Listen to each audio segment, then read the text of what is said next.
Hey, let me ask you a question. What was your favorite cartoon growing up? Was it like SpongeBob, Avatar, Teen Titans, any other show I didn't say? Well, whatever sorry show you picked, I guarantee you nobody was doing it like Benjamin Kirby Tennyson's show. Now, if you don't know, Ben 10's a show where this kid named Ben got 10 different aliens, and every time he smacks his rollie, he turns into one of them. And depending on how old he is in these shows, he's either in a pimped out super illegal RV or a pimped out super illegal 85 Mustang. His prime, something else, man. The Alien Force was on, I had to sit my behind down and listen, because when I was a kid, it was him and it was Goku. And I'm not just saying that because they get solely your favorite characters, but you know, that won your boy a lot of playground arguments back in the day. But I'm saying this because those two were some of the most raw shows of all time. I'm sorry, Mr. Uzumaki and Mr. and Mrs. Hotman, but nothing was stacking up to Ben riding around an 85 Mustang with the whole crew every episode. That's just not something you can compete with, unless you're Dragon Ball, but that makes me think of something else. While both these shows had their prime, the time and the sunshine, one of them's been all the way up, and one of them you haven't heard from in years. Seeing what Ben 10 is now compared to Dragon Ball, it pains my soul to see where this franchise is falling, man. He was supposed to be up there with them goats, now look at him, man. Shit! Not only that, but it's been like 3 years since you heard anything from our hero, and we ain't getting shit for news. It might be more over than we could have possibly imagined. But where we are now, well, there's a reason for it. It's little sinister motivations going around. This is on purpose.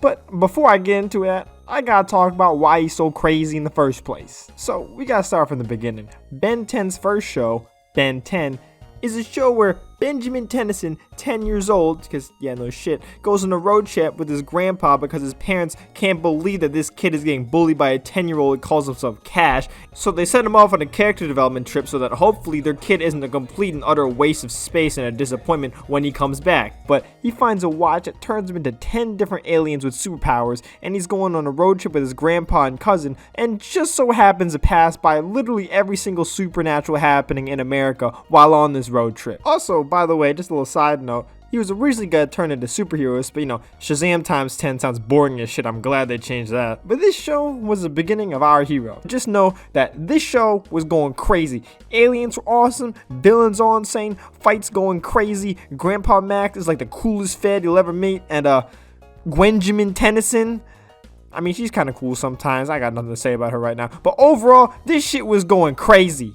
Also, Ben's a little dickhead who thinks he's a shit, but I mean, if I could turn into that shit at 11 years old, I'd be the same way. So I can't hate too hard, but I will hate. What I can't hate on Ben for, though, is that he got a crazy assortment of aliens on his wrist. He had a roster of real deal shooters. Heat Blast, Diamond Head, Accelerate, Cannonbolt, that shit was insane. He had the 95 bulls coming out of his wrist. Except, unlike that bald fraud in Chicago, he was fighting a real deal threat in his time. Vilgax was moving like Frieza, but without the racism, you know, conquering and destroying planets, and he's not getting the Omnitrix for him. He's too strong for that. He's only getting the Omnitrix so he can make some big money moves with it, move some weight. Because if it's just him, if you square up in the ring with just him mano a mano, he makes Thanos look like a little boy. Look how he throws around these big ass aliens like a little ragdoll. But don't get it twisted, Ben was nice. He'd get the wrong one and still wash whatever sorry villain came up to bat. He might be crazy with it. Nah, he really had it like that. That boy would shoot himself in the foot 5 times an episode and still bail himself out every time. That was greatness incarnate. But if you thought this Ben was crazy, just wait till he grows up to be a man.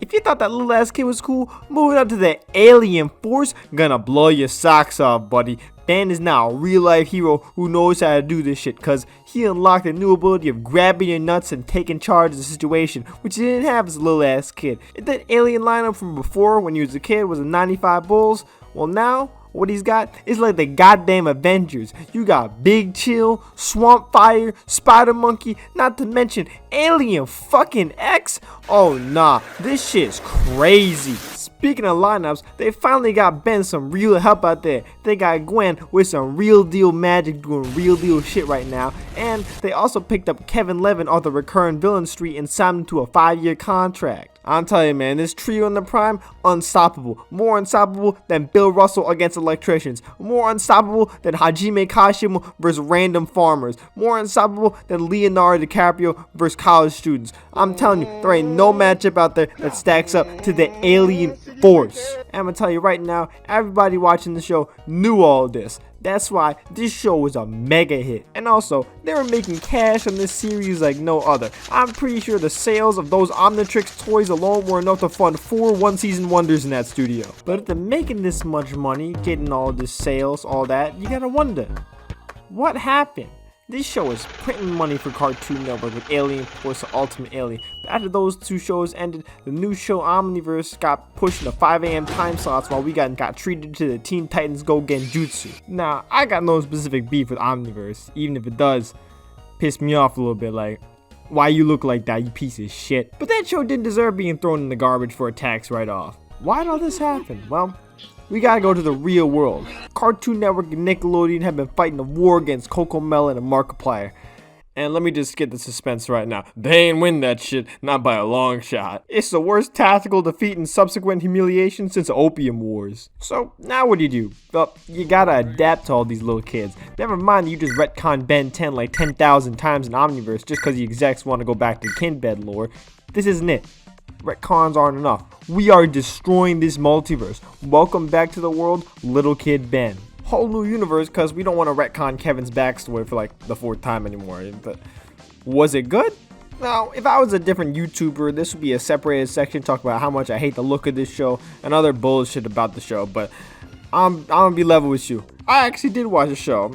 I ain't really even hated that much. Like, if you're old enough to where this popped up in your feed instead of like nursery rhymes or something, you're definitely too old to be watching this, but I wouldn't be mad if like my imaginary made up 5-year-old son was watching it. It's not important anyway. That show ended like 3 years ago, but you know what is important? Radio silence on the show ever since.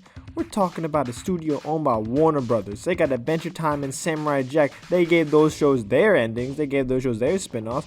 But Mr. Tennyson, the $7 billion man, by the way, gotta languish in the null void. Like, you know how these guys have been trying to make the DC movie universe work for about a decade now, pumping millions and billions of dollars into that? Yeah, Ben 10 made more money than all those bums because he's not part of a bum fucking franchise. He can walk up to Superman right now, show him a money spread and say, sit down, little bro. And I think that's a real reason why they're scared to put Ben on the screen. You know, Samurai Jack, Adventure Time, they all cool, they all great, they're not gonna step on our toes. But if you put Ben on the screen, they know his money gonna be too good, his bitch gonna be too bad, his smoke gonna be too hard, his swag gonna be too strong, too different. Them little ass DC boys will forever be his sons. They got him sealed up like Eisen. Even if they release something like his right nut, that's enough to make all them CW boys keel over and die just from the mere presence of Mr. Tennyson. And that's a real reason why they had to weaken him with the little kid version before sealing him forever. Otherwise, he'd be going so crazy, we'd have a 10 expanded universe.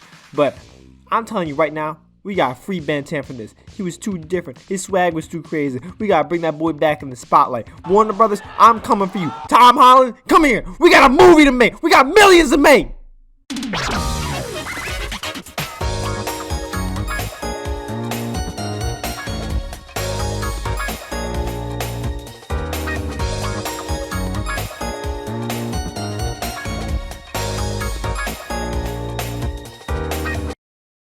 As much You're as not a Jordan was little back in the kid! bakery.